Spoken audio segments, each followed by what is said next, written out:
Welcome to our YouTube channel, where wisdom meets inspiration. In this channel, we share valuable insights to help you become the best version of yourself. Our content is designed to uplift your spirit and enrich your life. Make sure to subscribe to our channel to stay connected with this incredible journey. Click the subscribe button below.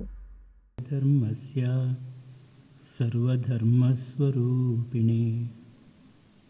ಅವತಾರವರಿಷ್ಠಾಯ ರಾಮಕೃಷ್ಣಾಯ ತೇ ನಮಃ.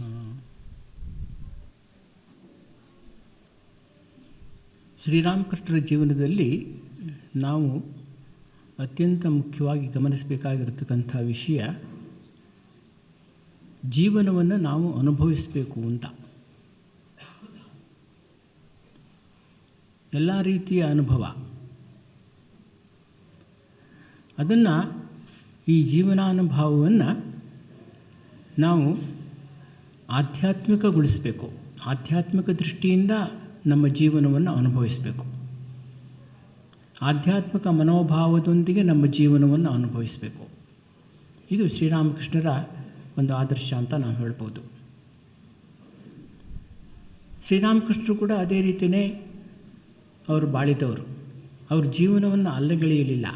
ಇದು ದುಃಖಮಯ, ಇದೊಂದು ಅನಿತ್ಯ, ಅಸತ್ಯ ಅಂತಂದ್ಬಿಟ್ಟು ಅವ್ರು ಯಾವಾಗಲೂ ಕೂಡ ಈ ಜಗತ್ತನ್ನಾಗಲಿ ಈ ಜೀವನವನ್ನಾಗಲಿ ಅಳಿದಿದ್ದೇ ಇಲ್ಲ. ಅವರು ಜೀವನವನ್ನು ಅನುಭವಿಸಿದರು. ಎಲ್ಲ ರೀತಿಯಲ್ಲೂ ಚಿಕ್ಕಂದಿನಿಂದಲೂ ಕೂಡ ಅವರು ಅನುಭವಿಸಿದರು. ಹೇಗೆ ಅವರು ಅನುಭವಿಸಿದರು? ಈಗ ನೋಡಿ, ಅವರು ಚಿಕ್ಕ ವಯಸ್ಸಿನಲ್ಲಿದ್ದಾಗ ಅವರು ಗದ್ದೆನಲ್ಲಿ ಹೋಗ್ತಾಯಿದ್ರು. ಅಂಚಿನ ಮೇಲೆ ಹೋಗ್ತಾ ಇದ್ದಾಗ ಅವರೊಂದು ಸುಂದರ ದೃಶ್ಯವನ್ನು ನೋಡ್ತಾರೆ. ಬೆಳ್ಳಕ್ಕಿಗಳು ಹಾರ್ತಾ ಇದ್ದಾವೆ ಒಂದು ಮಾಲೆಯ ರೂಪದಲ್ಲಿ. ಅದರ ಹಿಂದೆ ದಟ್ಟವಾಗಿರ್ತಕ್ಕಂಥ ಮೋಡ ಕವಿದಿದೆ. ಅದೊಂದು ತುಂಬ ಸುಂದರವಾದ ದೃಶ್ಯ ಅವರಿಗೆ. ಅವರೇನು ಮಾಡಿದರು? ಅದನ್ನು ತುಂಬ ಮನಸ್ಸಿನಿಂದ ಅನುಭವಿಸಿದರು. ಆ ಸೌಂದರ್ಯ ಪ್ರಜ್ಞೆ, ಅವರಲ್ಲಿರತಕ್ಕಂಥ ಸೌಂದರ್ಯ ಪ್ರಜ್ಞೆ ಇತ್ತಲ್ಲ, ಅದು ಜಾಗೃತವಾಯಿತು.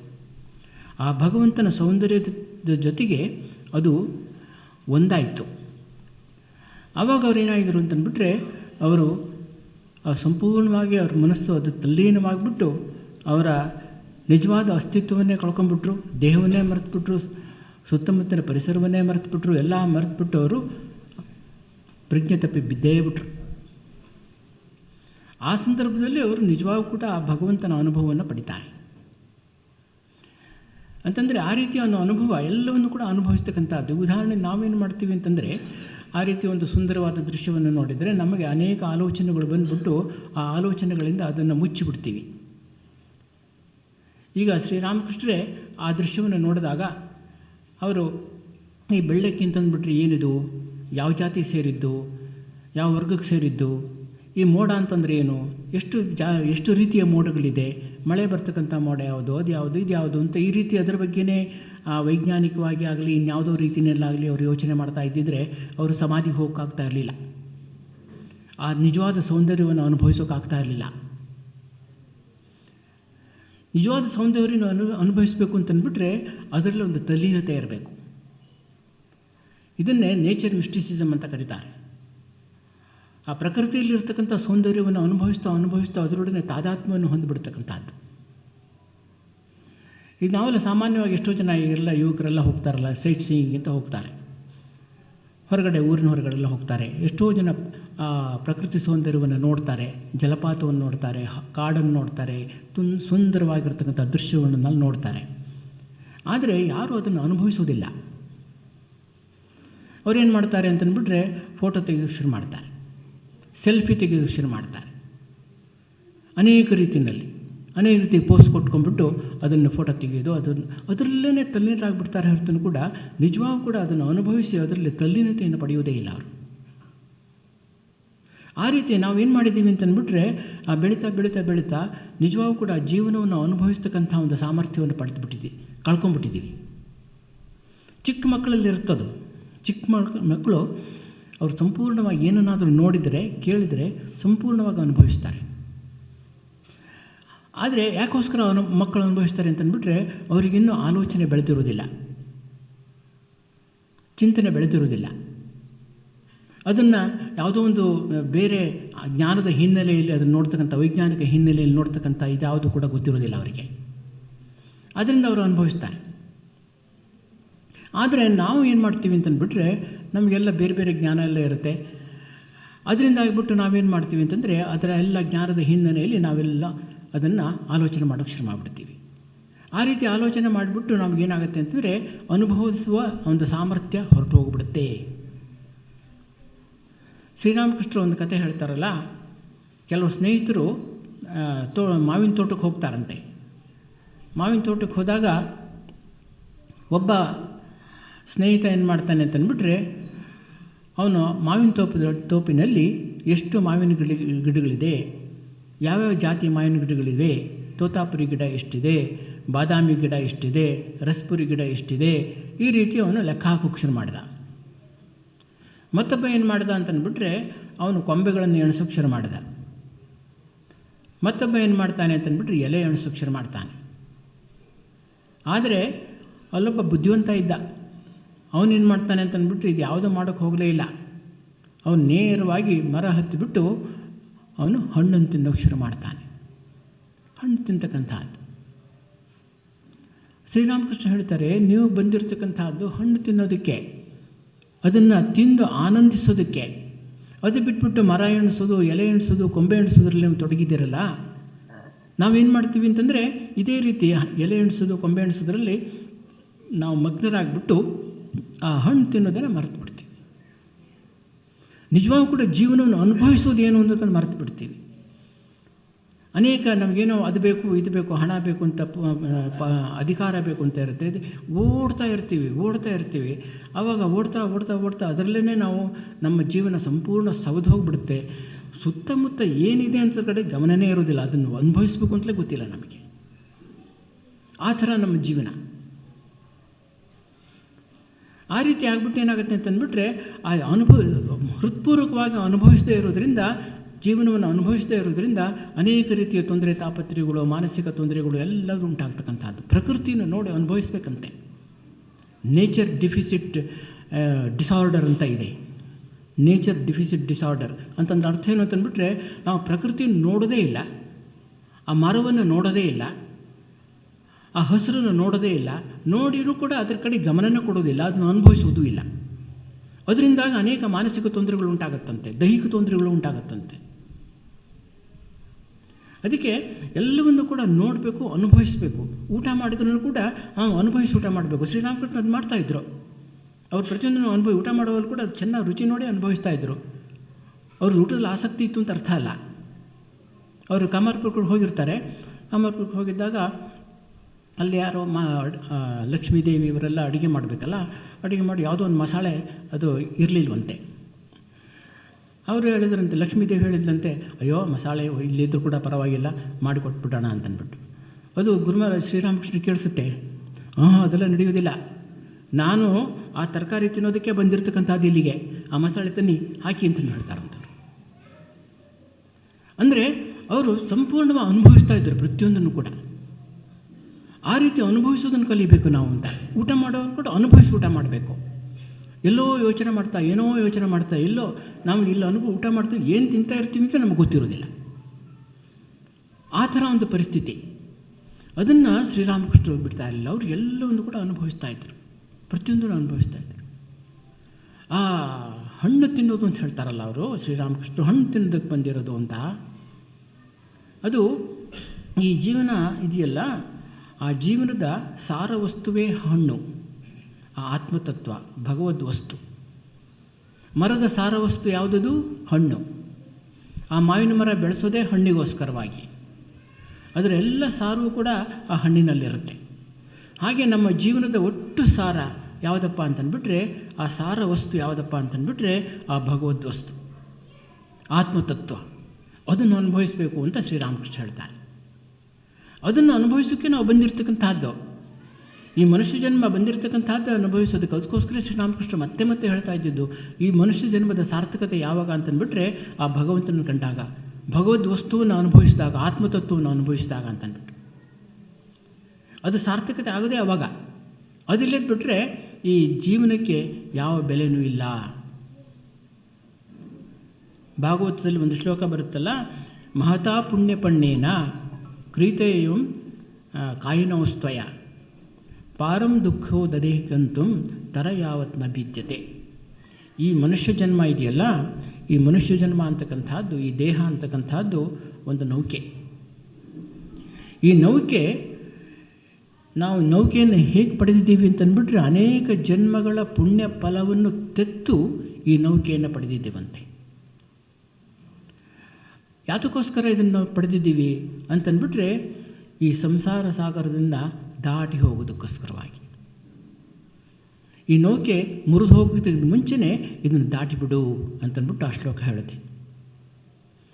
ಅಂದರೆ ಅರ್ಥ ಏನು ಅಂತಂದ್ಬಿಟ್ರೆ, ಮನುಷ್ಯ ಜನ್ಮದಲ್ಲಿ ನಾವು ಬಂದಿರುವಾಗ, ಮನುಷ್ಯ ಜನ್ಮದಾಗ ನಮ್ಮ ನಿಜವಾದ ಉದ್ದೇಶ ಯಾವುದೇ ರೀತಿಯ ಪ್ರಾಪಂಚಿಕ ಸುಖವನ್ನು ಅನುಭವಿಸ್ತಕ್ಕಂಥದ್ದಲ್ಲ, ಇಂದ್ರಿಯ ಸುಖವನ್ನು ಅನುಭವಿಸ್ತಕ್ಕಂಥದ್ದಲ್ಲ, ಬೇರೆ ಏನೇನೋ ಅದನ್ನು ಇದನ್ನು ಪಡೀತಕ್ಕಂಥದ್ದಲ್ಲ. ಇದರ ಉದ್ದೇಶ ಏನಪ್ಪ ಅಂತಂದ್ಬಿಟ್ರೆ ನಮ್ಮ ಜೀವನವನ್ನು ಸಾರ್ಥಕಗೊಳಿಸ್ತಕ್ಕಂಥದ್ದು. ಯಾವಾಗ ಈ ವಿಕಾಸ ಅಂತಕ್ಕಂಥದ್ದು ಇದೆಯಲ್ಲ, ವಿಕಾಸವು ಈ ಮಾನವನ ಹಂತಕ್ಕೆ ಬರುತ್ತೋ ಆಗ ವಿಕಾಸವಾದಿಗಳು ಹೇಳ್ತಾರೆ ಏನು ಅಂತಂದರೆ, ಮಾನವ ಹಂತಕ್ಕೆ ಬಂದಾಗ ಅಲ್ಲಿ ಸುಖ ಯಾವುದರಿಂದ ನಮಗೆ ಸಿಕ್ಕಬೇಕು ಅಂತಂದ್ಬಿಟ್ರೆ ಸಾರ್ಥಕತೆಯ ಭಾವದಿಂದ ಅಂತೆ. ಸಾರ್ಥಕತೆಯ ಭಾವದಿಂದ ನಮಗೆ ಸುಖ ಸಿಕ್ಕಬೇಕಂತೆ, ಇಂದ್ರಿಯ ಸುಖದಲ್ಲಲ್ಲ, ಇಂದ್ರಿಯ ತೃಪ್ತಿಯಲ್ಲ. ಆ ರೀತಿ ನಾವು ಸಾರ್ಥಕತೆಯ ಭಾವವನ್ನು ಪಡೆದಾಗ ಮಾತ್ರ ನಮಗೆ ನಿಜವಾದ ಆನಂದ ಸಿಕ್ಕಬೇಕು ಅಂತ. ಅವಾಗ ಮಾತ್ರ ಅದು ನಿಜವಾಗಿರ್ತಕ್ಕಂಥ ಮನುಷ್ಯತ್ವ ಅಂತ. ಅದನ್ನೇ ಶ್ರೀರಾಮಕೃಷ್ಣ ಹೇಳ್ತಕ್ಕಂಥದ್ದು. ಅದಕ್ಕೋಸ್ಕರ ಶ್ರೀರಾಮಕೃಷ್ಣ ಹೇಳ್ತಾರೆ, ನಮಗೆ ನಿಜವಾಗಿರ್ತಕ್ಕ ಸಾರ್ಥಕತೆ ಭಾವ ಯಾವಾಗ ಬರುತ್ತೆ ಅಂತಂದ್ಬಿಟ್ರೆ ನಮ್ಮ ಒಳಗಡೆ ಇರ್ತಕ್ಕಂಥ ಈ ಆಧ್ಯಾತ್ಮಿಕತೆಯನ್ನು, ದಿವ್ಯತೆಯನ್ನು, ಆತ್ಮತತ್ವವನ್ನು ನಾವು ಹೊರಗಡೆ ವ್ಯಕ್ತಪಡಿಸಿದಾಗ. ಒಂದು ಬೀಜ ಇರುತ್ತೆ, ಆ ಬೀಜವನ್ನು ನಾವು ಅನೇಕ ರೀತಿಯಲ್ಲಿ ಉಪಯೋಗಿಸ್ಬೋದು. ಅಡುಗೆ ಮಾಡೋದಕ್ಕೂ ಉಪಯೋಗಿಸ್ತಾರೆ, ಆಟ ಆಡೋದಕ್ಕೂ ಉಪಯೋಗಿಸ್ತಾರೆ, ಡೆಕೋರೇಷನ್ನಿಗೂ ಉಪಯೋಗಿಸ್ತಾರೆ. ಆದರೆ ಆ ಬೀಜ ಯಾವಾಗ ಸಾರ್ಥಕತೆಯನ್ನು ಪಡೆಯುತ್ತೆ? ಅದನ್ನು ಬಿತ್ತಿ ಅದರ ಒಳಗಿರ್ತಕ್ಕಂಥ ಸಾರವನ್ನು ಹೊರಗಡೆ ವ್ಯಕ್ತಪಡಿಸಿ ಅದು ಮೊಳಕೆಯಾಗಿ, ಗಿಡವಾಗಿ, ಮರವಾಗಿ ಬೆಳೆದಾಗ ಆ ಬೀಜ ಸಾರ್ಥಕವಾಗುತ್ತೆ. ಅದು ಸಾರ್ಥಕತೆ ಇದಕ್ಕೆ. ಹಾಗೆಯೇ ನಮ್ಮ ಜೀವನದಲ್ಲಿರ್ತಕ್ಕಂಥ, ನಮ್ಮ ಒಳಗೆ ಇರತಕ್ಕಂಥ, ಅಂತರಂಗದಲ್ಲಿರ್ತಕ್ಕಂಥ ಆ ದಿವ್ಯತೆಯನ್ನು, ಆ ಭಗವದ್ ವಸ್ತುವನ್ನು ಸಾಧನೆಯ ಮೂಲಕ ನಾವು ಹೊರಗಡೆ ವ್ಯಕ್ತಪಡಿಸಿದಾಗ ನಮ್ಮ ಜೀವನಕ್ಕೆ ಸಾರ್ಥಕತೆ ಬರುತ್ತೆ, ಸಾರ್ಥಕತೆಯ ಭಾವ ಬರುತ್ತೆ. ಆ ರೀತಿ ಸಾರ್ಥಕತೆಯ ಭಾವವನ್ನು ಪಡಿಬೇಕು, ಇದೇ ಮನುಷ್ಯ ಜನ್ಮದ ಉದ್ದೇಶ ಅಂತಂದ್ಬಿಟ್ಟು ಶ್ರೀರಾಮಕೃಷ್ಣ ಹೇಳ್ತಾರೆ. ಇಲ್ಲದ್ರೆ ಮನುಷ್ಯ ಜನ್ಮ ಅಂತಕ್ಕಂಥದ್ದು ನಾವೆಲ್ಲ ಒಂದು ಸೊನ್ನೆ ಅಂತೆ ಶ್ರೀರಾಮಕೃಷ್ಣ ಹೇಳ್ತಾರೆ. ಸೊನ್ನೆಗೆ ಯಾವ ಬೆಲೆನೂ ಇಲ್ಲ. ಸೊನ್ನೆಗೆ ಮುಂದೆ ಎಷ್ಟೇ ನೀವು ಸೊನ್ನೆ ಸೇರಿಸ್ತಾ ಹೋದ್ರೂ ಕೂಡ ಅದಕ್ಕೆ ಯಾವ ಬೆಲೆನೂ ಇಲ್ಲ. ಆದರೆ ಆ ಸೊನ್ನೆ ಹಿಂದೆ ಒಂದನ್ನು ಸೇರಿಸ್ಬಿಟ್ರೆ ಆಗೇನಾಗುತ್ತೆ, ಅದಕ್ಕೆ ಬೆಲೆ ಬಂದುಬಿಡುತ್ತೆ ಸೊನ್ನೆಗೆ. ಆಮೇಲೆ ಒಂದೊಂದೇ ಸೊನ್ನೆ ಸೇರಿಸ್ತಾ ಹೋದವನು ಕೂಡ ಅದರ 10 ಪಟ್ಟು ಬೆಲೆ ಜಾಸ್ತಿ ಆಗ್ತಾ ಹೋಗುತ್ತೆ. ಹಾಗೆ ನಮ್ಮ ಜೀವನ ಅಂತಕ್ಕಂಥದ್ದು ಕೇವಲ ಸೊನ್ನೆ. ಇವಾಗ ಅದಕ್ಕೆ ಯಾವ ಬೆಲೆನೂ ಇಲ್ಲ, ಶೂನ್ಯ. ಅದಕ್ಕೆ ಹಿಂದೆ ಒಂದನ್ನು ಸೇರಿಸಿದಾಗ ಆ ಒಂದು ಯಾವುದದು? ಆ ಭಗವದ್ ವಸ್ತು. ಆ ಭಗವದ್ ವಸ್ತುವನ್ನು ಅದಕ್ಕೆ ಸೇರಿಸಿದಾಗ ಆಗ ಅದಕ್ಕೆ ಬೆಲೆ ಬರುತ್ತೆ. ಆಗ ಅದಕ್ಕೆ ಎಷ್ಟೇ ಸೊನ್ನೆ ಸೇರಿಸ್ತೀವಿ, ನೀವು ಹಣನೂ ಪಡೆಯಿರಿ, ಸಂಸಾರವನ್ನು ಮಾಡಿ, ಅಧಿಕಾರವನ್ನು ಪಡೆಯಿರಿ, ಏನು ಬೇಕಾದರೂ ಮಾಡಿ, ಎಲ್ಲ ಸೊನ್ನೆ ಸೇರಿಸ್ತಾ ಹೋಗಿ ಎಷ್ಟು ಸೇರಿಸಿದ್ರು ಕೂಡ ಅದರ ಬೆಲೆ ಜಾಸ್ತಿ ಆಗ್ತಾ ಹೋಗುತ್ತೆ. ಅವಾಗ ಅದೇನು ಮಾಡಬಾರ್ದು ಅಂತ ಹೇಳೋದಿಲ್ಲ ಶ್ರೀರಾಮಕೃಷ್ಣರು. ಕೊಂಬೆ ಎಣಿಸ್ಬಾರ್ದು ಅಂತ ಹೇಳೋದಿಲ್ಲ ಅವರು, ಎಲೆ ಎಣಿಸ್ಬೇಡಿ ಅಂತಲೂ ಹೇಳೋದಿಲ್ಲ. ಎಣಿಸಿ ಪರವಾಗಿಲ್ಲ, ಆದರೆ ಹಣ್ಣು ತಿನ್ನೋದು ಮಾತ್ರ ಬಿಡಬೇಡಿ, ಮರಿಬೇಡಿ ಅಂತಂದ್ಬಿಟ್ಟು ಹೇಳ್ತಾರೆ. ಹಣ್ಣು ತಿನ್ನೋದು ಮರಿಬಾರ್ದು. ಆ ರೀತಿ ನಮ್ಮ ಜೀವನಕ್ಕೆ ನಾವು ಸಾರ್ಥಕತೆಯನ್ನು ಪಡಿಬೇಕು ನಾವು ಜೀವನದಲ್ಲಿ ಅಂತಕ್ಕಂಥದ್ದು ಶ್ರೀರಾಮಕೃಷ್ಣರ ಅತ್ಯಂತ ಮುಖ್ಯವಾಗಿರ್ತಕ್ಕಂಥ ಒಂದು ಉಪದೇಶ. ಅದಕ್ಕೋಸ್ಕರ ನಾವು ಏನು ಮಾಡಬೇಕು, ನಾವು ಅಲ್ಪದರಲ್ಲಿ ಏನೋ ಜೀವನದಲ್ಲಿ ಏನೋ ಸ್ವಲ್ಪ ಸುಖವನ್ನು ಕಾಣ್ತಕ್ಕಂಥದ್ದು, ಇಂದ್ರಿಯ ಸುಖ ಕಾಣ್ತಕ್ಕಂಥದ್ದು, ಸಂಸಾರ ಸುಖವನ್ನು ಕಾಣ್ತಕ್ಕಂಥದ್ದು, ಇಷ್ಟರಲ್ಲೇ ಅಲ್ಪದರಲ್ಲಿ ನಾವು ತೃಪ್ತರಾಗಬಾರ್ದು. ಮುಂದೆ ಹೋಗಬೇಕು ಅಂತ ಶ್ರೀರಾಮಕೃಷ್ಣ ಹೇಳ್ತಾರೆ. ಗೋ ಫಾರ್ವರ್ಡ್ ಅಂತ ಹೇಳ್ತಾರೆ. Go forward. ಒಬ್ಬ ಸಾಮಾನ್ಯ ವ್ಯಕ್ತಿ ಇದ್ದಂತೆ. ಅವನು ಕಾಡಿಗೆ ಹೋಗ್ಬಿಟ್ಟು ಕಟ್ಟಿಗೆ ತೊಗೊಂಬಂದ್ಬಿಟ್ಟು ಮಾರಾಟ ಮಾಡ್ತಾ ಇದ್ದಂತೆ. ಯಾರೊಬ್ಬ ಬ್ರಹ್ಮಚಾರಿ ಒಂದು ದಿವಸ ಸಿಕ್ಕಿದ್ದಂತೆ. ಅವನಿಗೆ ಹೇಳಿದಂತೆ, ನೀವು ಸ್ವಲ್ಪ ಮುಂದುವರಿ ಅಂತ ಅಂದ್ಬಿಟ್ಟು, ಸ್ವಲ್ಪ ಮುಂದುವರಿಯಪ್ಪ ಅಂತ. ಅವನು ಮರು ದಿವಸ ಹೋದಾಗ ಬ್ರಹ್ಮಚಾರಿಗಳು ಹೇಳಿದಾರಲ್ಲ, ನೋಡೋಣ, ಮುಂದೆ ಹೋಗಿ ನೋಡೋಣ ಏನಾಗುತ್ತೆ ಅಂತ ಅಂದ್ಬಿಟ್ಟು ಅವ್ರು ಮುಂದೆ ಹೋದಂತೆ. ಮುಂದೆ ಹೋಗಿ ನೋಡಿದಾಗ ಗೊತ್ತಾಯಿತು, ಅಲ್ಲಿ ಗಂಧದ ಮರಗಳಿದ್ದು ಅಂತೆ, ಭಾಳ ಬೆಲೆ ಬಾಳ್ತಕ್ಕಂಥ ಗಂಧದ ಮರ. ಅದನ್ನೆಲ್ಲ ಕಡಿದಂತೆ, ಕಡಿದು ತಂದುಬಿಟ್ಟು ಮಾರಾಟ ಮಾಡಿದಂತೆ ಬೇಕಾದಷ್ಟು ಹಣ ಸಿಕ್ತು. ಆಮೇಲೆ ಕೆಲವು ದಿವಸ ಆದಮೇಲೆ ಮತ್ತೆ ಅವನಿಗೆ ಅನಿಸ್ತಂತೆ, ಅವ್ರು ಮುಂದುವರಿ ಅಂತ ಹೇಳಿದಾನೆ ಹೊರತನು ಕೂಡ ಅಲ್ಲೇ ನಿಲ್ಲು ಅಂತ ಏನು ಹೇಳಲಿಲ್ವಲ್ಲ. ಅದಕ್ಕೋಸ್ಕರವಾಗಿ ಅವನು ಮುಂದೆ ಹೋದಂತೆ, ಇನ್ನೂ ಮುಂದೆ ಹೋದಂತೆ ಕೆಲವು ತಿಂಗಳಾದಮೇಲೆ. ಆಮೇಲೆ ನೋಡ್ತಾನಂತೆ, ಅಲ್ಲಿ ಬೆಳ್ಳಿ ಗಣಿ ಇತ್ತಂತೆ, ಬೆಳ್ಳಿಯನ್ನು ತೊಗೊಂಡಂತೆ. ಆಮೇಲೆ ಬೇಕಾದಷ್ಟು ಹಣ ಆಯಿತು. ಹಾಗೆ ಇನ್ನೂ ಮುಂದುವರಿತಾ ಚಿನ್ನದ ಗಣಿ ಸಿಕ್ತಂತೆ, ಆಮೇಲೆ ವಜ್ರದ ಗಣಿ ಸಿಕ್ತಂತೆ. ಹೀಗೆ ಅವನು ಅದನ್ನೆಲ್ಲ ತೊಗೊಂಡ್ಬಿಟ್ಟು ಆಗರ್ಭ ಶ್ರೀಮಂತನಾಗ್ಬಿಟ್ಟಂತೆ. ಹಾಗೆ ಆಧ್ಯಾತ್ಮಿಕ ಜೀವನದಲ್ಲೂ ಕೂಡ ನಾವು ಮುಂದುವರಿತಾ ಹೋಗಬೇಕು ಅಂತಂದ್ಬಿಟ್ಟು ಹೇಳ್ತಾರೆ. ಯಾವುದೋ ಸ್ವಲ್ಪದರಲ್ಲೇ ತೃಪ್ತಿ ಅಂತ ಪಡೆದ್ಬಿಟ್ಟು ನಾವು ಸುಮ್ಮನೆ ಇರಬಾರ್ದು. ಮುಂದೆ ಹೋದಷ್ಟು ಕೂಡ ಇನ್ನಷ್ಟು ಅನುಭವ ಆಗುತ್ತೆ, ಇನ್ನಷ್ಟು ನಾವು ಮುಂದುವರಿತೀವಿ, ಇನ್ನಷ್ಟು ಮನಃಶಾಂತಿ ಸಿಕ್ಕುತ್ತೆ, ಆನಂದ ಸಿಕ್ಕುತ್ತೆ, ತೃಪ್ತಿ ಸಿಕ್ಕುತ್ತೆ. ಒಂದು ಹದ್ದಿನ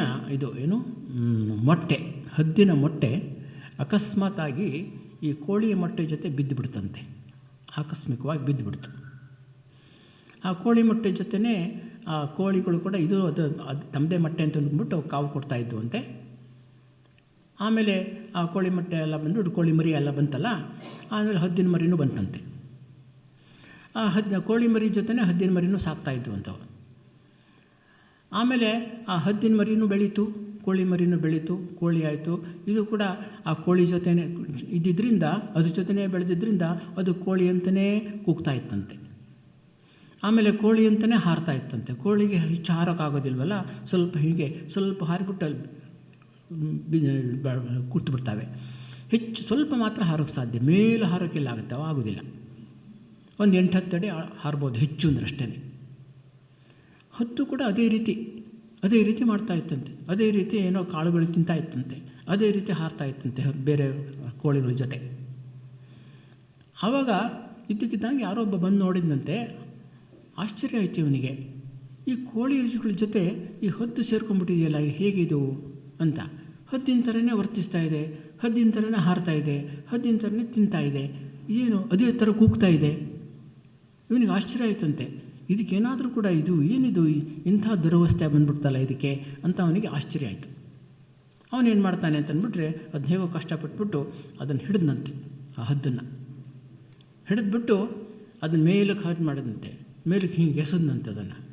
ಅದು ಹೇಗೋ ಕಷ್ಟಪಟ್ಟು ರೆಕ್ಕೆ ಹಿಡಿದ್ಬಿಟ್ಟು ಮತ್ತೆ ನಾವು ಕೋಳಿ ಥರ ಕೆಳಗೆ ಬಿದ್ದುಬಿಡ್ತಂತೆ. ಮತ್ತೆ ಹೀಗೆ ಮಾಡಿದಂತೆ. ಆವಾಗ ಸ್ವಲ್ಪ ಹಾರೋದು ಬಂತಂತೆ. ಆಮೇಲೆ ಏನು ಮಾಡಿದ, ಮನೆ ಮೇಲ್ಗಡೆ ನಿಂತ್ಕೊಂಡ್ಬಿಟ್ಟು ಅದನ್ನು ಕೆಳಗಡೆ ಹೀಗೆ ಎಸೆದ್ಬಿಟ್ನಂತೆ. ಆಮೇಲೆ ಅದು ಹೀಗೆ ಹಾರಾಡ್ತಾ ಕೆಳಗಡೆ ಎಳೀತಂತೆ. ಈ ರೀತಿ ಮಾಡಿ ಮೇಲೆ ಹತ್ತಿ ಹಾರಿಸಿ ಅದಕ್ಕೆ ಹಾರೋದನ್ನು ಕಲಿಸಿದ್ನಂತೆ. ಆಮೇಲೆ ಅದು ಹದ್ದಿನಂತೆ ಹಾರೋಕ್ಕೆ ಶುರು ಮಾಡ್ತಂತೆ. ಎತ್ತರದಲ್ಲಿ, ಆಕಾಶದ ಎತ್ತರದಲ್ಲಿ ಹಾರೋಕ್ಕೆ ಶುರು ಆಯ್ತಂತೆ. ಆ ರೀತಿ ಹಾರೋದು ಕಲಿತ್ಬಿಡ್ತು ಆಮೇಲೆ ಕ್ರಮೇಣ. ಹಾಗೆಯೇ ನಾವು ಶ್ರೀರಾಮಕೃಷ್ಣ ಹೇಳುವಂತೆ ಮುಂದುವರಿತಾ ಮೇಲೆ ಎತ್ತರಕ್ಕೆ ಹೋಗಬೇಕು ಅಂತಂದ್ಬಿಟ್ಟು. ಇಲ್ಲದ್ರೆ ಬರೀ ಯಾವಾಗಲೂ ಕೂಡ ಕೋಳಿ ಮರಿ ಥರನೇ ಕೋಳಿಗಳ ಜೊತೆನೇ ಇರಬೇಕಾಗತ್ತೆ, ಅದೇ ಹಂತದಲ್ಲೇ ಇರಬೇಕಾಗತ್ತೆ. ಆ ರೀತಿ ಆಗಬಾರ್ದು ನಮ್ಮ ಜೀವನ ಅಂತಂದ್ಬಿಟ್ಟು ಆಧ್ಯಾತ್ಮಿಕ ಜೀವನದಲ್ಲಿ ಸಾಧನೆ ಮಾಡ್ತಾ ಎತ್ತರಕ್ಕೆ ಹೋಗಬೇಕು. ಇದನ್ನು ಶ್ರೀರಾಮಕೃಷ್ಣರು ಹೇಳ್ತಾರೆ. ಅದಕ್ಕೆ ನಮಗೆ ಮುಖ್ಯವಾಗಿ ಬೇಕಾಗಿರ್ತಕ್ಕಂಥದ್ದು, ನಾವು ಜೀವನವನ್ನು ಒಂದು ವಿಧೇಯಾತ್ಮಕವಾಗಿ ಸ್ವೀಕರಿಸಬೇಕು ಅಂತಕ್ಕಂಥದ್ದು. ಬರೀ ಜೀವನ ಕಷ್ಟ ಅಂತಂದ್ಬಿಟ್ಟು ಹೇಳ್ತಕ್ಕಂಥದ್ದಾಗಲಿ, ಬರೀ ಕಷ್ಟದಲ್ಲೇ ಮರುಗೋದಾಗಲಿ, ಬರೀ ಜೀವನದ ನಮ್ಮ ಸಾಮಾನ್ಯವಾಗಿ ನಮ್ಮ ಮನೋಭಾವ ಏನು ಅಂತಂದ್ಬಿಟ್ರೆ, ಸ್ವಲ್ಪ ಕಾಯಿಲೆ ಬಂತು, ಸ್ವಲ್ಪ ಕಷ್ಟ ಬಂತು ಅಂತಂದ್ಬಿಟ್ರೆ, ಅಯ್ಯೋ ಜೀವನ ಅಂದರೆ ಬರೀ ಕಷ್ಟಮಯ ಅಂತ ಹೇಳ್ಬಿಡ್ತೀವಿ. ಸುಖವಾಗಿರ್ತೀವಿ, ಆರೋಗ್ಯವಾಗೂ ಇರ್ತೀವಿ, ಸುಖವಾಗೂ ಇರ್ತೀವಿ. ಆದರೆ ಆ ಸುಖದ ಕ್ಷಣವನ್ನು ನಾವು ನೆನೆಸ್ಕೊಳ್ಳೋದೇ ಇಲ್ಲ. ಆರೋಗ್ಯವಂತವಾಗಿರ್ತಕ್ಕಂಥ ಕ್ಷಣವನ್ನು ನಾವು ನೆನೆಸ್ಕೊಳ್ಳೋದೇ ಇಲ್ಲ, ಅದನ್ನು ಮರೆತೇ ಬಿಡ್ತೀವಿ. ಕಷ್ಟ ಬಂದಾಗ ಅಯ್ಯೋ ಬರೀ ಜೀವನ ಎಲ್ಲ ಬರೀ ಕಷ್ಟ ಅಂತ ಹೇಳ್ತೀವಿ.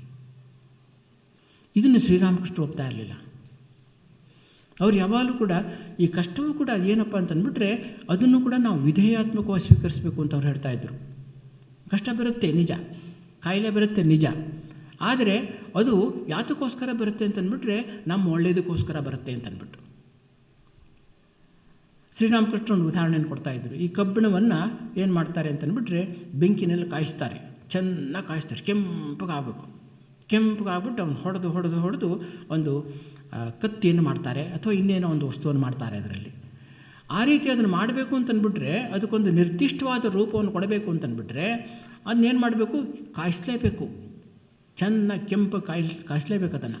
ಆ ರೀತಿ ಕಾಯಿಸ್ತೇವೆ ಅಂದರೆ ಅದೊಂದು ಕಷ್ಟ, ಆ ತಾಪ, ಬೆಂಕಿಯ ತಾಪಕ್ಕೆ ಅದು ಒಳಗಾಗಬೇಕಲ್ಲ. ಹಾಗೆ ನಾವು ಕಷ್ಟವನ್ನು ಅನುಭವಿಸಬೇಕಂತೆ. ಕಷ್ಟವನ್ನು ಅನುಭವಿಸಿದಾಗ ಮಾತ್ರ ಆ ತಾಪದಿಂದ ಅದನ್ನು ಸರಿಯಾದ ರೀತಿಯಲ್ಲಿ ಸರಿಯಾದ ಮನೋಭಾವದಿಂದ ಸ್ವೀಕರಿಸಿದಾಗ ಅದು ನಮಗೆ ಮುಂದುವರಿಯೋದಕ್ಕೆ, ಜೀವನದಲ್ಲಿ ಮುಂದುವರಿಯೋದಕ್ಕೆ ಸಹಾಯಕವಾಗುತ್ತೆ. ಅದರಿಂದ ನಾವು ಆ ಕಷ್ಟವನ್ನು ಕೂಡ ನಮ್ಮ ವಿಧೇಯಾತ್ಮಕ ದೃಷ್ಟಿಯಿಂದ ನಾವು ತೊಗೊಬೇಕು. ನಮ್ಮ ಒಳಿತಿಗೋಸ್ಕರ ಬರ್ತಕ್ಕಂಥದ್ದು, ಅದರಿಂದಲೂ ಕೂಡ ನಾವು ಪ್ರಯೋಜನ ಪಡಿಬೇಕು ಅಂತಕ್ಕಂಥದ್ದು ಶ್ರೀರಾಮಕೃಷ್ಣರ ಭಾವ. ಇನ್ನೊಂದು ಉದಾಹರಣೆಯನ್ನು ಕೊಡ್ತಾರೆ. ಈ ಇದರಲ್ಲಿ ಚಳಿಗಾಲದಲ್ಲಿ ಏನು ಮಾಡ್ತಾರೆ ಅಂತಂದ್ಬಿಟ್ರೆ ಈ ಗುಲಾಬಿ ಗಿಡಕ್ಕೆಲ್ಲ ಅದು ಬೇರೆಲ್ಲ ಅದು ಎಕ್ಸ್ಪೋಸ್ ಆಗೋ ಮಾಡಿಬಿಡ್ತಾರಂತೆ, ಮಣ್ಣೆಲ್ಲ ತೆಗೆದುಬಿಡ್ತಾರಂತೆ. ಅದು ಬೇರೆಲ್ಲ ಹೊರಗಡೆ ಅದು ಗಿಡಕ್ಕೆ ತುಂಬ ಹಿಂಸೆ, ಅದು ತುಂಬ ಹಿಂಸೆ. ಆದರೆ ಆ ರೀತಿ ಅದು ಹಿಂಸೆಯನ್ನು ಅನುಭವಿಸೋದು ಅದು ಅವಶ್ಯಕ, ಅದು ಮುಂದೆ ಬೆಳೆಯೋದಕ್ಕೆ. ಅದು ಆವಾಗ ಏನು ಮಾಡ್ತಾರೆ, ಆಮೇಲೆ ಅದಕ್ಕೆಲ್ಲ ಗೊಬ್ಬರ ಎಲ್ಲ ಹಾಕ್ತಾರೆ, ಆಮೇಲೆ ಅದಕ್ಕೆಲ್ಲ ಮಣ್ಣು ಮುಚ್ಚಿಬಿಡ್ತಾರೆ, ಆಮೇಲೆ ಚೆನ್ನಾಗಿ ಬೆಳೆಯುತ್ತೆ. ಬೆಳೆದ್ಬಿಟ್ಟು ಎಂತೆಂಥ ಹೂವನ್ನು ಬಿಡುತ್ತದು. ಆ ರೀತಿ ಅದು ಬೆಳೆಯೋದಕ್ಕೆ, ಆ ಥರ ಸುಂದರವಾಗಿರ್ತಕ್ಕಂಥ ಹೂವನ್ನು ಬಿಡೋದಕ್ಕೆ ಆ ರೀತಿ ಅದಕ್ಕೆ ಹಿಂಸೆ ಕೊಡ್ತಕ್ಕಂಥದ್ದು ಅವಶ್ಯಕತೆ ಇತ್ತು. ಆ ಕಷ್ಟ, ಆ ಹಿಂಸೆ ಅದು ಅವಶ್ಯಕತೆ ಇತ್ತು. ಹಾಗೆ ನಮ್ಮ ಜೀವನದಲ್ಲಿ ಬರ್ತಕ್ಕಂಥ ಅನೇಕ ತೊಂದರೆ, ತಾಪತ್ರಯಗಳು, ಹಿಂಸೆಗಳು ಎಲ್ಲದೂ ಕೂಡ ನಮಗೆ ಏನಾಗುತ್ತೆ ಅಂತಂದ್ಬಿಟ್ರೆ ನಾವು ಮೇಲೆ ಏರೋದಕ್ಕೆ ಅದು ಸಹಾಯವನ್ನು ಮಾಡುತ್ತೆ. ಒಂದು ಊರಿನಲ್ಲಿ, ಹಳ್ಳಿನಲ್ಲಿ ಒಂದು ಕತ್ತೆ ಇತ್ತಂತೆ. ಸ್ವಲ್ಪ ವಯಸ್ಸಾಗಿತ್ತು ಅದಕ್ಕೆ. ಅದು ಹೀಗೆ ಓಡಾಡ್ತಾ ಇರುವಾಗ ಆ ಕಡೆ ಈ ಕಡೆ ಹೋಗ್ತಾ ಇದ್ದಾಗ ಅಲ್ಲೊಂದು ಬಾವಿ ಇತ್ತಂತೆ. ಅದಕ್ಕೆ ಸುತ್ತ ಕಟ್ಟೆ ಇರಲಿಲ್ಲ. ಅದು ಎಲ್ಲೋ ನೋಡ್ತಾ ಹೋಗ್ತಾ ಇತ್ತು. ಅದು ಅಕಸ್ಮಾತಾಗಿ ಬಾವಿ ಒಳಗೆ ಬಿದ್ದುಬಿಡ್ತು. ತುಂಬ ಜೋರಾಗಿ ಕಿರ್ಚ್ಕೊಳ್ಳೋಕೆ ಶುರು ಮಾಡ್ತಂಥದ್ದು. ಜೋರಾಗಿ ಕಿರ್ಚ್ಕೊಳ್ತಾ ಇದೆ. ಆ ಕತ್ತೆ ಯಜಮಾನ ಬಂದಂತೆ, ಅದು ನೋಡ್ತಾನಂತೆ, ಬಾವಿ ಒಳಗೆ ಬಿದ್ದುಬಿಟ್ಟಿದೆ, ಅದಕ್ಕೆ ಮೇಲೆ ಕೇಳೋಕೆ ಆಗ್ತಾಯಿಲ್ಲ. ಮುದಿ ಕತ್ತೆ, ಅದರಿಂದ ಏನು ಕೆಲಸನೂ ಆಗ್ತಾಯಿಲ್ಲ. ಹೊಟ್ಟು ಬಾವಿ, ಅದರಲ್ಲಿ ನೀರು ಇರಲಿಲ್ವಂತೆ. ಅದಕ್ಕೋಸ್ಕರ ಅವನು ಯೋಚನೆ ಮಾಡಿದಂತೆ ಈ ಕತ್ತೆ ಸಮೇತ ಈ ಬಾವಿಯನ್ನು ಮುಚ್ಚಿಬಿಟ್ರೆ ಒಳ್ಳೆಯದು ಅಂತಂದ್ಬಿಟ್ಟು ಅದಕ್ಕೋಸ್ಕರ ಅವರ ಆಳುಗಳನ್ನೆಲ್ಲ ಕರೆಸಿದಂತೆ. ಅವರೆಲ್ಲ ಮಣ್ಣು ಗಿಣ್ಣು ಕಲ್ಲು ಎಲ್ಲ ತಂದು ಸುರಿಯೋಕ್ಕೆ ಶುರು ಮಾಡಿದ್ರಂತೆ. ಬುಟ್ಟಿನಲ್ಲಿ ತಂದುಬಿಟ್ಟು ಸುರಿತಾನೇ ಇದ್ದಾರೆ. ಅದ್ರ ಮೇಲೆ ಬೀಳ್ತಾ ಇತ್ತಲ್ಲ ಮಣ್ಣು, ಅದು ಜೋರಾಗಿ ಅದು ಕಿರ್ಚೋಕ್ಕೆ ಶುರು ಮಾಡ್ತಂತೆ. ಯಾರಿಗೂ ತಡೆಯೋಕ್ಕಾಗ್ತಾಯಿಲ್ಲ, ಅಷ್ಟು ಜೋರಾಗಿ ಕಿರ್ಚ್ಕೋತಾ ಇದೆ ಅದು. ಮತ್ತೊಂದು 5 ನಿಮಿಷ ಆದಮೇಲೆ ಅದ್ರ ಎಲ್ಲ ಕಿರ್ಚಾಟವು ನಿಂತು ಹೋಗ್ಬಿಡ್ತಂತೆ. ಆಮೇಲೆ ಅಂದ್ಕೊಂಡ್ರು, ಆ ಯಜಮಾನ ಅಂದ್ಕೊಂಡ ಇಷ್ಟೊತ್ತಿಗೆ ಸತ್ತೋಗಿರುತ್ತೆ ಅಂತ ಅಂದ್ಬಿಟ್ಟು ಅವನು ಬಂದ್ಬಿಟ್ಟು ಬಾವಿಲಿ ಇಣುಕಿ ನೋಡಿದಂತೆ. ಅವನಿಗೆ ತುಂಬ ಆಶ್ಚರ್ಯ. ಏನು ಆಶ್ಚರ್ಯ ಅಂತಂದ್ಬಿಟ್ರೆ ಅದು ಏನು ಮಾಡ್ತಾಯಿದೆ ಕತ್ತೆ ಗೊತ್ತಾ, ಅದು ಮಣ್ಣು ಮೇಲೆ ಅದ್ರ ಮೇಲೆ ಬೆನ್ನ ಮೇಲೆ ಹಾಕ್ತಾ ಇದ್ರಲ್ಲ, ಅದನ್ನು ಹೀ ಕೊಡಿ ಹಾಕ್ಬಿಡ್ತಾ ಇತ್ತಂತೆ. ಕೊಡಿಬಿಟ್ಟು ಅದ್ರ ಮೇಲೆ ನಿಂತ್ಕೋತಾ ಇತ್ತಂಥದ್ದು. ಹೀಗೆ ಕೊಡ್ತಾ ಇತ್ತು, ಅದ್ರ ಮೇಲೆ ನಿಂತ್ಕೋತಾ ಇತ್ತು. ನಿಂತ್ಕೊಂಡು ಮೇಲೆ ಬಂದ್ಬಿಡ್ತಂಥದ್ದು. ಮೇಲೆ ಬಂದ್ಬಿಟ್ಟು ಹಂಚಿ ಬಂದಾಗ ಏನಾಯಿತು ಅಂತಂದ್ಬಿಟ್ರೆ ಚಂಗಂತ ಹಾರ್ಬಿಟ್ಟು ಓಡೋಗ್ಬಿಡ್ತಂಥದ್ದು. ಇದರ ಅರ್ಥ ಏನು ಅಂತಂದ್ಬಿಟ್ರೆ ನಮ್ಮ ಕಷ್ಟಗಳು ನಮ್ಮ ಮೇಲೆ ಬೀಳುತ್ತೆ. ಆ ಮಣ್ಣು, ಕಷ್ಟಗಳ ಮಣ್ಣು ಕಲ್ಲು ಎಲ್ಲ ನಮ್ಮ ಮೇಲೆ ಬೀಳುತ್ತೆ. ಅದನ್ನು ನಾವು ಕೊಡಿ ಹಾಕಬೇಕು ಅಂತಂದ್ಬಿಟ್ಟು, ಶೇಕ್ ಇಟ್ ಆಫ್. ಅದನ್ನು ಆ ಶೇಕ್ ಮಾಡಿ ಹಾಕಿ ಕೊಡಿ ಹಾಕಿಬಿಟ್ಟು ಅದ್ರ ಮೇಲೆ ನಾವು ನಿಲ್ಲಬೇಕು. ನಿಂತು ನಾವು ಮೇಲಕ್ಕೆ ಏರ್ತೀವಿ ಅಂತಂದ್ಬಿಟ್ಟು ಆ ರೀತಿ ನಾವು ಕಷ್ಟವನ್ನು, ಹಿಂಸೆಗಳನ್ನು, ಆ ಕಷ್ಟವನ್ನು ಶ್ರೀರಾಮಕೃಷ್ಣ ಕಡಿಮೆ ಕಷ್ಟವನ್ನು ಅನುಭವಿಸಿದ್ರು. ಎಷ್ಟು ಕಷ್ಟವನ್ನು ಅನುಭವಿಸಿದ್ರು. ಶ್ರೀಮಾತೆಯವರು ಎಷ್ಟು ಕಷ್ಟವನ್ನು ಅನುಭವಿಸಿದರು. ಯಾವ ಮಹಾತ್ಮರು ಕಷ್ಟವನ್ನು ಅನುಭವಿಸಲಿಲ್ಲ, ಎಲ್ಲರೂ ಕಷ್ಟವನ್ನು ಅನುಭವಿಸಿದ್ದಾರೆ. ಆ ಕಷ್ಟದಿಂದಲೇ ಸ್ವಾಮಿ ವಿವೇಕಾನಂದ ಹೇಳ್ತಾರೆ, ಯಾರಾದರೂ ಒಬ್ಬ ವ್ಯಕ್ತಿ ಅತ್ಯಂತ ಶ್ರೇಷ್ಠನಾಗಿದ್ದರೆ, ಮಹಾತ್ಮನಾಗಿದ್ದರೆ ಅದು ಅವನಿಗೆ ಸಿಕ್ಕಿರ್ತಕ್ಕಂಥ ಸುಖದಿಂದಲ್ಲ, ಅದು ಅವನಿಗೆ ಸಿಕ್ಕಿರ್ತಕ್ಕಂಥ ಹೊಡೆತದಿಂದ, ಬ್ಲೋಸ್ ಅಂತ ಹೇಳ್ತಾರೆ, ಹೊಡೆತ, ಪೆಟ್ಟಿನಿಂದಾಗಿ ಅವನು ಅಷ್ಟು ದೊಡ್ಡ ವ್ಯಕ್ತಿ ಆಗಿರ್ತಕ್ಕಂಥದ್ದು. ಆ ರೀತಿ ಪೆಟ್ಟು ತಿಂದು ಅದರಿಂದ ದುಃಖಿತನಾಗದೆ, ವಿಚಲಿತನಾಗದೆ ಇರತಕ್ಕಂಥ ಒಂದು ಸಾಮರ್ಥ್ಯ ನಾವು ಬೇಕು ಅಂತಂದ್ಬಿಟ್ಟು ಶ್ರೀರಾಮಕೃಷ್ಣರು ಹೇಳ್ತಾರೆ. ಆ ರೀತಿ ಅನೇಕ ಉದಾಹರಣೆಗಳ ಮೂಲಕ ಶ್ರೀರಾಮಕೃಷ್ಣರು ನಾವು ಕಷ್ಟಗಳನ್ನು ಕೂಡ ವಿಧೇಯಾತ್ಮಕ ದೃಷ್ಟಿಯಿಂದ ಸ್ವೀಕರಿಸಬೇಕು, ಅದನ್ನು ನಮ್ಮ ಜೀವನದಕ್ಕೆ ಒಳಿತಾಗಿ ನಾವು ಅದರ ಮೂಲಕನೇ ನಾವು ಬೆಳೆಯುವಂತೆ ಆಗಬೇಕು ಅಂತಂದ್ಬಿಟ್ಟು ಶ್ರೀರಾಮಕೃಷ್ಣ ಹೇಳ್ತಾರೆ. ಹೀಗೆ ಶ್ರೀರಾಮಕೃಷ್ಣರು ಅನೇಕ ತಮ್ಮ ಜೀವನದ ಅನುಭವದ ಮೂಲಕ ಅವರು ನಮಗೆ ಅನೇಕ ರೀತಿಯ ಉಪದೇಶಗಳನ್ನು ನೀಡಿದ್ದಾರೆ. ಅವರ ಉಪದೇಶಗಳನ್ನು ನಾವೆಲ್ಲರೂ ಕೂಡ ಅಧ್ಯಯನ ಮಾಡಬೇಕು, ಅವ್ರ ಜೀವನವನ್ನು ಅಧ್ಯಯನ ಮಾಡಬೇಕು, ಶ್ರೀರಾಮಕೃಷ್ಣರ ವಚನವೇದವನ್ನು ಅಧ್ಯಯನ ಮಾಡಬೇಕು. ಈ ರೀತಿ ಮಾಡ್ತಾ ನಮ್ಮ ಜೀವನಕ್ಕೆ ಒಂದು ಆಧ್ಯಾತ್ಮಿಕ ದಿಕ್ಕನ್ನು ಕೊಡಬೇಕು, ವೈರಾಗ್ಯ ಮನೋಭಾವವನ್ನು ಬೆಳೆಸ್ಕೊಬೇಕು. ಇದು ಶ್ರೀರಾಮಕೃಷ್ಣರು ಮತ್ತೆ ಮತ್ತೆ ಹೇಳ್ತಕ್ಕಂಥದ್ದು. ವೈರಾಗ್ಯ ಅಂತಂದ್ಬಿಟ್ರೆ ಸಂಸಾರ ತ್ಯಾಗ ಅಂತಲ್ಲ, ಸನ್ಯಾಸಿ ಆಗೋದು ಅಂತಲ್ಲ. ನಾವು ಸಂಸಾರದಲ್ಲೇ ಇದ್ದುಬಿಟ್ಟು ಆ ಸಂಸಾರದಲ್ಲೇ ನಿರ್ವಹಿಸ್ತಾ ಅಲ್ಲಿ ಒಂದು ನಿರ್ಲಿಪ್ತ ಮನೋಭಾವವನ್ನು ಬೆಳೆಸ್ಕೋಬೇಕು ಅಂತ ಶ್ರೀರಾಮಕೃಷ್ಣರು ಇದಕ್ಕೆ ಬಹಳ ಸುಂದರವಾಗಿರತಕ್ಕಂಥ ಒಂದು ಉದಾಹರಣೆಯನ್ನು ಕೊಡ್ತಾರೆ. ಬಹಳ ಸುಂದರವಾದದ್ದು. ಶ್ರೀಮಂತರ ಮನೆಯಲ್ಲಿ ಈ ಮನೆ ಯಾಕೆ ಇರ್ತಾಳಲ್ಲ ಕೆಲಸದವಳು, ಆ ಥರ ಇರಬೇಕು ಅಂತ. ಶ್ರೀಮಂತರ ಮನೆಯಲ್ಲಿ ಒಬ್ಬಳು ಕೆಲಸದವಳು ಇರ್ತಾಳೆ, ಅವಳು ಎಲ್ಲ ಚೆನ್ನಾಗಿ ಮನೆ ಕೆಲಸವನ್ನು ಮಾಡ್ತಾಳೆ, ತಂದೆ ಮನೆ ಅನ್ನೋ ರೀತಿಯಲ್ಲಿ ಅವಳು ಎಲ್ಲವನ್ನು ಮಾಡ್ತಾಳೆ. ಮಕ್ಕಳನ್ನೆಲ್ಲ ತುಂಬ ಮುದ್ದಿನಿಂದ ಸಾಕ್ತಾಳೆ. ಅಯ್ಯೋ ನನ್ನ ಮಗ, ನನ್ನ ಗೋಪಾಲ, ನನ್ನ ಕೃಷ್ಣ, ನನ್ನ ಶಿವ, ನನ್ನ ರಾಮ ಅಂತ ಮುದ್ದಿಸ್ತಾಳೆ, ನೋಡ್ಕೋತಾಳೆ. ಆದರೆ ಅವಳಿಗೆ ಗೊತ್ತಿರುತ್ತೆ ಇದು ಯಾವುದೂ ನನಗೆ ಸೇರಿದ್ದಲ್ಲ ಅಂತ. ಯಾವುದು ನನಗೆ ಸೇರಿದ್ದಲ್ಲ, ಈ ಮನೆಯೂ ನಂದಲ್ಲ, ಯಾವುದು ನಂದಲ್ಲ. ನಾನು ನನ್ನ ಮನೆ ಇರ್ತಕ್ಕಂಥದ್ದು ಹಳ್ಳಿನಲ್ಲಿ ಎಲ್ಲೋ ಒಂದು ಕಡೆ, ನನ್ನ ಮಕ್ಕಳು ಸಂಸಾರ ಎಲ್ಲ ಅದು ಅಲ್ಲಿ ಇರ್ತಕ್ಕಂಥದ್ದು, ಇದಕ್ಕೂ ನನಗೆ ಯಾವ ಸಂಬಂಧ ಇಲ್ಲ ಅಂತಕ್ಕಂಥದ್ದು ಅವಳಿಗೆ ಚೆನ್ನಾಗಿ ಗೊತ್ತಿರುತ್ತೆ. ಆ ರೀತಿ ನಾವು ಸಂಸಾರದಲ್ಲಿರಬೇಕು, ಪ್ರಪಂಚದಲ್ಲಿರಬೇಕು ಅಂತ ಹೇಳ್ತಾರೆ. ನಾವು ಅದರಲ್ಲಿ ಮನೆಯಲ್ಲಿ ಇರಬೇಕು, ಬಟ್ ಮನೆ ನಮ್ಮದಾಗಬಾರ್ದಷ್ಟೇ. ಪೊಸೆಸಿವ್ ಆ್ಯಟಿಟ್ಯೂಡ್ ಇರಬಾರ್ದು ಅಂತ ಹೇಳ್ತಾರೆ ಶ್ರೀರಾಮಕೃಷ್ಣ ಹೇಳೋದನ್ನೇ. Whatever that we possess that possesses us. ನಾವು ಯಾವುದನ್ನು ಪೊಸೆಸ್ ಮಾಡ್ತೀವೋ ಅದು ನಮ್ಮನ್ನು ಪೊಸೆಸ್ ಮಾಡಿಬಿಡುತ್ತೆ. If you possess house possesses me. If you possess power possesses me. If I possess money possesses me. ಯಾವುದನ್ನು ನಾವು ಪೊಸೆಸ್ ಮಾಡ್ತೀವೋ ಅದೇ ನನ್ನನ್ನು ಪೊಸೆಸ್ ಮಾಡಿ ನಾನು ಅದಕ್ಕೇ ಅಧೀನ ಆಗಿಬಿಡ್ತೀನಿ, ಹಾಳಾಗ್ಬಿಡ್ತೀನಿ ನಾನು. ನಾವೆಲ್ಲ ಇಟ್ಕೊಬೇಕು, ಅಧಿಕಾರನೂ ಇರಬೇಕು, ಸಂಪತ್ತು ಹಣನೂ ಇರಬೇಕು, ಮನೆಯೂ ಇರಬೇಕು, ಎಲ್ಲ ಇರಬೇಕು. ಆದರೆ ಇದು ನಂದು ಅಂತಕ್ಕಂಥ ಮನೋಭಾವ ಇರಬಾರ್ದು. ಇದನ್ನು ಶ್ರೀರಾಮಕೃಷ್ಣ ಮತ್ತೆ ಮತ್ತೆ ಹೇಳ್ತಕ್ಕಂಥ ವಾರಸುದಾರ ಥರ ಇರಿ ಅಂತಂದ್ಬಿಟ್ಟು ಹೇಳ್ತಾರೆ. ಒಡೆಯರಾಗಿರಬೇಡಿ ಅಂತಂದ್ಬಿಟ್ಟು ಹೇಳ್ತಾರೆ. ಈ ರೀತಿ ಒಂದು ಮನೋಭಾವ, ನಿರ್ಲಿಪ್ತ ಮನೋಭಾವವನ್ನು ಬೆಳೆಸ್ಕೊಬೇಕು ಅಂತಕ್ಕಂಥದ್ದು ಶ್ರೀರಾಮಕೃಷ್ಣರ ಉದ್ದೇಶ. ಸ್ವಾಮಿ ವಿವೇಕಾನಂದ ಹೇಳ್ತಾರೆ, ಕೆಲವು ಸಂಸ್ಥೆಗಳಲ್ಲಿ ಮತ್ತು ವ್ಯಕ್ತಿಗಳಲ್ಲಿ ಏನಾಗುತ್ತೆ ಅಂತಂದ್ಬಿಟ್ರೆ ಅಧಿಕಾರ, ಸಂಪತ್ತು ಇದೆಲ್ಲ ಬಂದು ಸೇರಿಕೊಳ್ಳುತ್ತೆ. ಯಾತಕ್ಕೋಸ್ಕರ ಸೇರಿಕೊಳ್ಳುತ್ತೆ ಅಂತಂದ್ಬಿಟ್ರೆ ಅವರಿಗೋಸ್ಕರ ಅಲ್ವಂಥದ್ದು, ಅದು ಬೇರೆ ಕಡೆ ಹರಿದು ಹಂಚಿ ಹೋಗೋದಕ್ಕೋಸ್ಕರ ಸೇರಿಕೊಳ್ತಕ್ಕಂಥದ್ದು. ಹೇಗೆ ಈ ಸಿಟಿನಲ್ಲೆಲ್ಲ ಓವರ್ ಹೆಡ್ ಟ್ಯಾಂಕ್ ಇರುತ್ತಲ್ಲ, ಅದೇ ರೀತಿ ಅಲ್ಲಿ ಹೋಗ್ಬಿಟ್ಟು ನೀರು ತುಂಬ ಸೇರಿರುತ್ತೆ. ಆದರೆ ಆ ಟ್ಯಾಂಕಿಗೋಸ್ಕರ ಅಲ್ಲ ಅದು ಮತ್ತೆ ಪುನಃ ಎಲ್ಲರ ಮನೆಗೂ ಕೂಡ ಅದು ಹೋಗಬೇಕು, ಹರಿದು ಹಂಚಿ ಹೋಗಬೇಕು, ಅದು ಡಿಸ್ಟ್ರಿಬ್ಯೂಟ್ ಆಗಬೇಕು, ಅದಕ್ಕೋಸ್ಕರ ಇರ್ತಕ್ಕಂಥದ್ದು. ಹಾಗೆಯೇ ಅಧಿಕಾರವೂ ಕೂಡ ಅಷ್ಟೇ, ಸಂಪತ್ತು ಕೂಡ ಅಷ್ಟೇ, ಎಲ್ಲದೂ ಕೂಡ ಅಷ್ಟೇ. ಅದು ನಮ್ಮಲ್ಲಿ ಸೇರಿಸ್ಕೊಳ್ತಕ್ಕಂಥದ್ದು, ಒಂದು ಸಂಸ್ಥೆಯಲ್ಲಿ ಸೇರಿಕೊಳ್ತಕ್ಕಂಥದ್ದು, ಅದು ಆ ಸಂಸ್ಥೆಗೋಸ್ಕರವೂ ಅಲ್ಲ, ವ್ಯಕ್ತಿಗೋಸ್ಕರವೂ ಅಲ್ಲ, ಅದು ಇಡೀ ಸಮಾಜದ ಒಳಿತಿಗೋಸ್ಕರವಾಗಿ ಅಂತಂದ್ಬಿಟ್ಟು. ಇದನ್ನು ಅದಕ್ಕೆ ಶ್ರೀರಾಮಕೃಷ್ಣ ಹೇಳ್ತಾರೆ, ನೀವು ಯಾವುದನ್ನು ಕೂಡ ಯಾವಾಗಲೂ ಕೂಡ ವಾರಸುದಾರರಂತೆ ಇರಿ, ನೀವು ಒಡೆಯರಂತೆ ಇರಬೇಡಿ ಅಂತಂದ್ಬಿಟ್ಟು. ಸಂಸಾರದಲ್ಲಿರುವಾಗ ನಾವು ಒಡೆಯರಂತೆ ಇರಬಾರ್ದು, ವಾರಸುದಾರರಂತೆ ಇರಬೇಕು. As trustees you must remain. ನಾವು ಇದಕ್ಕೋಲ್ಲಿ ಈ ಮನೆಯನ್ನಾಗಲಿ, ಈ ಸಂಪತ್ತನ್ನಾಗಲಿ, ಅಧಿಕಾರವನ್ನಾಗಲಿ ನಾವು ಪಡೆದಿರ್ತಕ್ಕಂಥದ್ದು ಸಮಾಜದ ಹಿತಕ್ಕೋಸ್ಕರವಾಗಿ, ಒಳಿತಿಗೋಸ್ಕರವಾಗಿ. ಇದನ್ನು ಶ್ರೀರಾಮಕೃಷ್ಣರು ಒತ್ತಿ ಹೇಳ್ತಾರೆ. ಈ ರೀತಿ ನಾವು ಸಂಸಾರದಲ್ಲಿರಬೇಕು, ಒಂದು ನಿರ್ಲಿಪ್ತ ಮನೋಭಾವದಿಂದ ಇರಬೇಕು. ನಾವು ಸಂಸಾರದಲ್ಲಿರಬೇಕು, ಆದರೆ ಸಂಸಾರ ನಮ್ಮೊಳಗೆ ಸೇರಬಾರ್ದು ಅಂತಂದ್ಬಿಟ್ಟು. ದೋಣಿ ನೀರಿನಲ್ಲಿರಬೇಕು, ಆದರೆ ನೀರು ದೋಣಿನಲ್ಲಿ ಸೇರ್ಕೊಬಾರ್ದು, ಆ ರೀತಿ ಇರಬೇಕು ಅಂತಂದ್ಬಿಟ್ಟು. ಒಬ್ಬರು ಕೆಲವರೆಲ್ಲ ದೋಣಿನಲ್ಲಿ ನದಿ ದಾಟ್ತಾ ಇದ್ರಂತೆ, ಅಥವಾ ಕೆರೆನೋ ನದಿನ ದಾಟ್ತಾ ಇರುವಾಗ ಏನಾಯಿತು ಅಂತಂದ್ಬಿಟ್ರೆ ಆ ದೋಣಿನಲ್ಲಿ ಒಂದು ಸಣ್ಣದ ರಂಧ್ರ ಇತ್ತಂತೆ. ಆ ರಂಧ್ರದ ಮೂಲಕ ಏನಾಗ್ತಾ ಇತ್ತು ಅಂತಂದ್ಬಿಟ್ರೆ ನೀರು ಒಳಗಡೆ ಬರ್ತಾ ಇತ್ತು, ಶೇಖರವಾಗ್ತಾ ಇತ್ತು.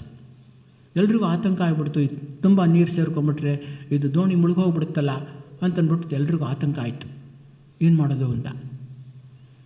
ಅದರಲ್ಲೊಬ್ಬ ಬುದ್ಧಿವಂತ ಇದ್ದಂತೆ, ಬಹಳ ಬುದ್ಧಿವಂತ ಅವನು ಹೇಳಿದಂತೆ, ಇನ್ನೊಂದು ರಂಧ್ರವನ್ನು ತೆಗೆದುಬಿಡಿ, ಆ ರಂಧ್ರದ ಮೂಲಕ ಈ ನೀರು ಹೊರಟೋಗುತ್ತೆ ಅಂತ ಹೇಳಿದಂತೆ. ಆ ರೀತಿ ಮಾಡಿದರೆ ಏನಾಗುತ್ತೆ ಅಂತ ನಿಮ್ಗೆ ಗೊತ್ತು. ಆ ರೀತಿ ಏನಾಯ್ತು ನಮ್ಮ ಜೀವನದಲ್ಲಿ ಅಂತಂದ್ಬಿಟ್ರೆ ಅನೇಕ ರಂಧ್ರವನ್ನು ತೊಗೊಂಡ್ಬಿಡ್ತೀವಿ. ಈ ಜೀವನ ಅಂತಕ್ಕಂಥ ಬೋಟ್ ಇದೆಯಲ್ಲ, ದೋಣಿ ಇದೆಯಲ್ಲ, ಅದರಲ್ಲಿ ಅನೇಕ ರಂಧ್ರಗಳು ಸೇರ್ಕೊಂಡ್ಬಿಟ್ಟಿರುತ್ತೆ. ಅದರಿಂದ ಏನಾಗುತ್ತೆ ಅಂತಂದ್ಬಿಟ್ರೆ ನೀರೆಲ್ಲ ಒಳಗಡೆ ನುಗ್ಗಿಬಿಡುತ್ತೆ, ಸಂಸಾರದ ನೀರು ನುಗ್ಗಿಬಿಡುತ್ತೆ, ನಾವು ಅದರಲ್ಲೇ ಮುಳುಗೋಗ್ಬಿಡ್ತೀವಿ.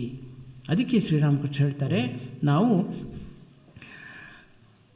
ಸಂಸಾರದ ನೀರು ನಮ್ಮೊಳಗೆ ಸಂಸಾರದಲ್ಲೇ ಇರಬೇಕು, ಸಂಸಾರವನ್ನೇ ನಿರ್ವಹಣೆ ಮಾಡಬೇಕು, ಆ ಸಾಂಸಾರಿಕತೆ ನಮ್ಮೊಳಗೆ ಬರಬಾರ್ದು. ಅದಕ್ಕೋಸ್ಕರ ನಾವೇನು ಮಾಡಬೇಕಪ್ಪ ಅಂತಂದ್ಬಿಟ್ರೆ ಭಗವಂತನನ್ನು ಗಟ್ಟಿಯಾಗಿ ಹಿಡ್ಕೊಂಡ್ಬಿಟ್ಟು ನಾವು ಎಲ್ಲ ಪ್ರಾಪಂಚಿಕ ಕೆಲಸವನ್ನು ನಿರ್ವಹಿಸಬೇಕು ಅಂತ ಹೇಳ್ತಾರೆ. ಇದು ಶ್ರೀರಾಮಕೃಷ್ಣ ಹೇಳ್ತಕ್ಕಂಥ ಅತ್ಯಂತ ಮುಖ್ಯವಾಗಿರ್ತಕ್ಕಂಥ ಒಂದು ಉಪದೇಶಗಳು. ನಮಗೆ ಭಗವದ್ ವ್ಯಾಕುಲತೆ ಇರಬೇಕು, ಜೀವನದ ನಿಜವಾದ ಉದ್ದೇಶನೇ ಭಗವಂತನ ಪಡಿತಕ್ಕಂಥದ್ದು, ಅದ್ರ ಮೂಲಕನೇ ನಮಗೆ ಸಾರ್ಥಕತೆ ಬರ್ತಕ್ಕಂಥದ್ದು. ಅದಕ್ಕೆ ಸಹಾಯಕವಾಗಿ ಆ ಭಗವಂತನ ಶ್ರದ್ಧೆ ಇರಬೇಕು, ಭಗವಂತನನ್ನು ಗಟ್ಟಿಯಾಗಿ ಗಟ್ಟಿ ಹಿಡ್ಕೊಂಡ್ಬಿಟ್ಟು ನಮ್ಮ ಸಂಸಾರ ಕೆಲಸವನ್ನೆಲ್ಲ ಮಾಡಬೇಕು. ಆಮೇಲೆ ನಮಗೆ ವೈರಾಗ್ಯ ಮನೋಭಾವ ಇರಬೇಕು, ನಿರ್ಲಿಪ್ತ ಮನೋಭಾವದಿಂದ ನಮ್ಮ ಎಲ್ಲ ಸಾಂಸಾರಿಕ ಕರ್ತವ್ಯಗಳನ್ನು ಕೂಡ ನಿರ್ವಹಿಸಬೇಕು ಅಂತಂದ್ಬಿಟ್ಟು ಶ್ರೀರಾಮಕೃಷ್ಣರು ಹೇಳ್ತಾರೆ. Become Swami Vivekananda's messenger. Share the video with 3 of your friends.